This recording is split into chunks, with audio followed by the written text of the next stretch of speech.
This is based on work that Marceau Delnatte did here during the last couple of months. Marceau is from School of the Mines in Saint Etienne and was looking at the willingness to take risks among various populations. This was the online risk aversion part of the work that was previously referenced by Dorcas, who did the work here in Ireland on this. So Marceau has looked at other populations. So the question is, we're looking at non-professional investors because we're wanting to look at communities who might want to invest in wind. So we assume they're not professional investors.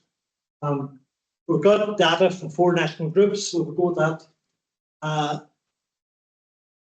Spoil of the surprise, the French are the most risk averse. Spoil of another surprise, the Irish and the Chinese are nearly indistinguishable. And the conclusion is that people have a pretty good idea what they're doing. Now, risk is normally seen as pure gambling. Investment can be similarly assessed. So with research questions, do people's idea of their own risk behaviour, does that match with a measured of their risk behaviour? How do the countries compare, these being USA, China, France and Ireland? Is there a male-female difference? And is there a connection between willingness to take risk and willingness to invest in wind? The risk measure we're using is from these guys, these people, this journal quite a while ago. They ask a lot of questions. I want to quickly go over what financing people mean by risk. If you're playing a game where you toss a coin and you either win €1 or lose €1 with 0.5%, with a 50% chance of either, that's a fair game. In the long run, you're not going to win anything. You're going to come out even. From a risk point of view, you're losing €1. You're probably not going to wreck you. Your attitude might change here when you start to lose €10 or win €10. Long term, your outcome is going to be exactly the same, but your attitude might, how that affects you as a person could change. A risk-averse person would be more upset about that game than that game. If you have a game where you have a small chance of losing a lot and a reasonably good chance of winning a little, again, long term, you're going to end up coming out flat on that. But you might be frightened by the idea of losing a lot, even if the probability is low. That's what stops people from walking across big roads blindfold. Same here, with all the way around. You're almost certainly going to lose €1, but you might win 9. This is what keeps people playing the lotto. That wasn't blindfold, that makes no difference at all. So your loss is not substantial, and you have a possibility of winning a great deal.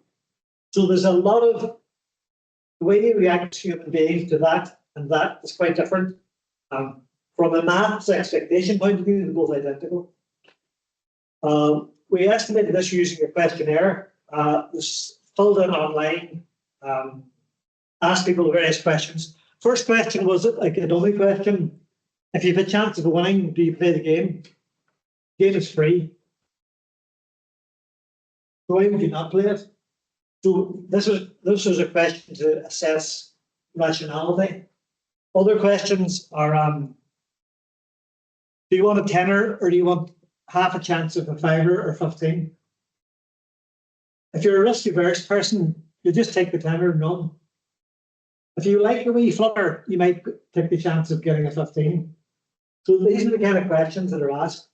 Now, if you want, we can go online and play this game on your phones for 10 minutes.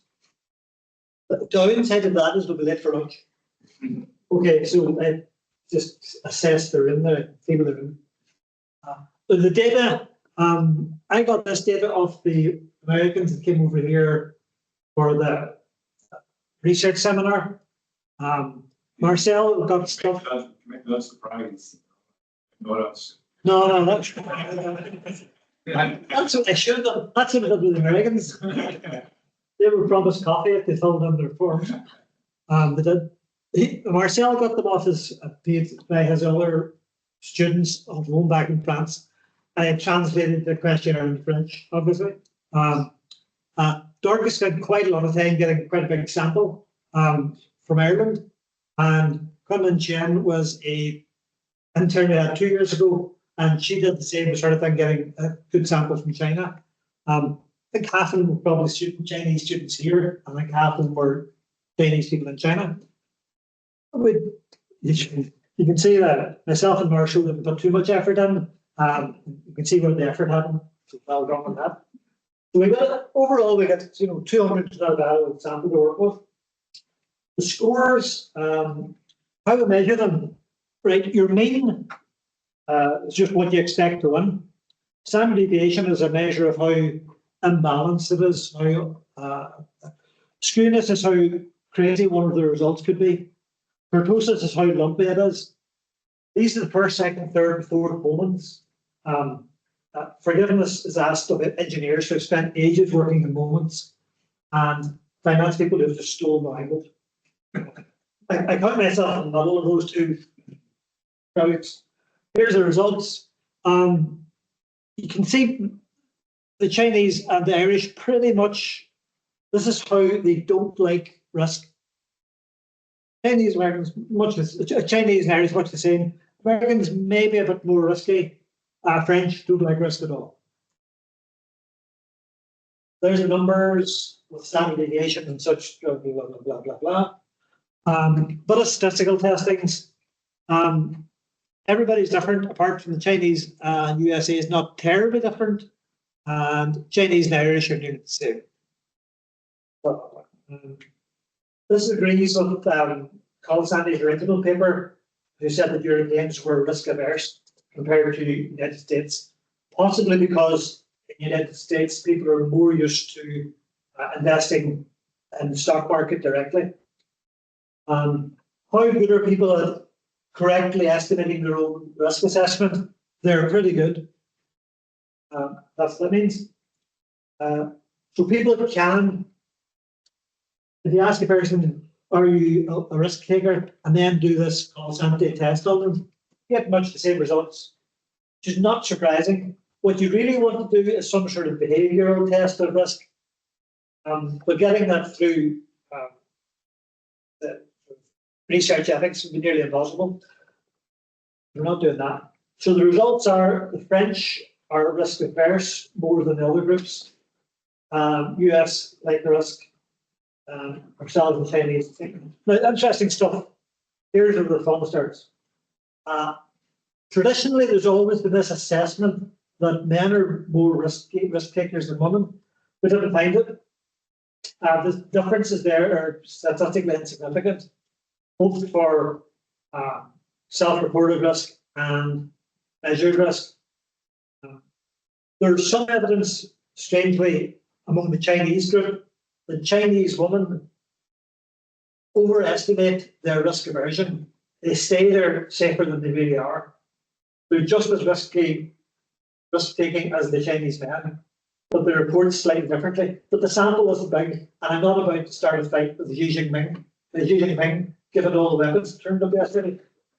As I say, it's a small enough sample, but there is some evidence there. Anyway. Other thing at the bottom, the likelihood of investing is best really for Irish and Chinese. Possibility for a reason for this is that Ireland has got quite a lot of electricity generation from wind already. So Irish people are aware that it's there. And you invest in what you know. Don't invest in what you don't know unless you're full. Also, China isn't particularly high at the moment. A recent number puts that a bit higher. China also has the most wind in some of the countries, so maybe they're just more aware of it.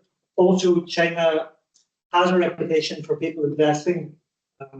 That could explain that as well. So there's a reasonable correlation between risk aversion assessment and actual risk aversion. That's blah, blah, blah. No evidence of a difference between men and women, and that's what happens. What this means practically for us and the One Value project is if people are pretty good at assessing their own risk appetite, we don't have to try to doctor the presentation too much for them. They're it's safe enough to present straightforward numbers. It's also this familiarity, I think, is possibly a good reason to explain why people would want to invest. This will also be important, I think, in communities that have experience of looking at turbines near them and communities that don't. But more to be dug up on that later. As I say, gender difference, we didn't find any. And the sample wasn't too bad. The total sample was over 200. It's not definitive, but reasonably good. So thank you very much. And any questions? And